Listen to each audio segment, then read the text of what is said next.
Hello everybody, I'm ABC Action News meteorologist Greg. The 8 a.m. update just in on our system out in the Atlantic, and I got to tell you, not much change with this from the Hurricane Center standpoint, though there is a Hurricane Hunter aircraft en route to this storm right now, so by the 11 o'clock update we may know a lot more information. Certainly still seeing a lot of thunderstorms. They're consolidating around what could be a developing center of circulation in the southeastern Bahamas. Latest track from this 8 a.m. updates do not update track, keeps it as a low pressure as it enters the Bahamas and then possibly intensifying back into a tropical storm. Unfortunately, near some of the places that were dealing with Dorian just about a week and a half ago. That would be Abaco and Grand Bahama Island.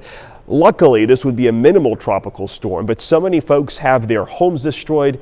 They would be exposed to rain and wind for at least a day here as the storm moves by. Then it's that approach toward Florida, and the models seem to be shifting farther out into the Atlantic Ocean, and that seems to indicate that maybe we may not even see a direct touch of the center of the Florida East Coast, with the system just missing us to the east, the official cone just to the north and east of the Tampa Bay area. I actually think it could track much farther out to see similar to what Dorian did, with just a fringe impact on Florida Saturday and Sunday. So tropical storm watches continue from the Florida East Coast, from the Jupiter Inlet to northward. They likely will be extended up towards Jacksonville or maybe even Savannah, but our models are certainly moving the rain farther and farther east, with the heaviest of the rain back up towards the East Coast. So if you're going to Orlando or Melbourne, Cape Canaveral, Daytona, certainly St. Augustine and Jacksonville, a better chance of heavier rain there this weekend versus the West Coast beaches.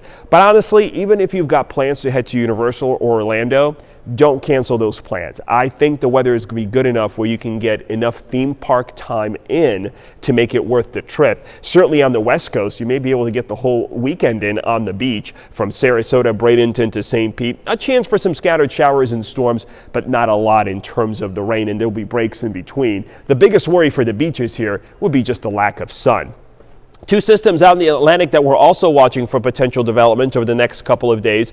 The one in the yellow here just coming in off of Africa, that's a low chance of developing. But in the orange here, a higher chance for development with this next system approaching the island. Still several days away from the island, but our computer models keep picking up on this and developing it into a tropical storm, maybe even a hurricane.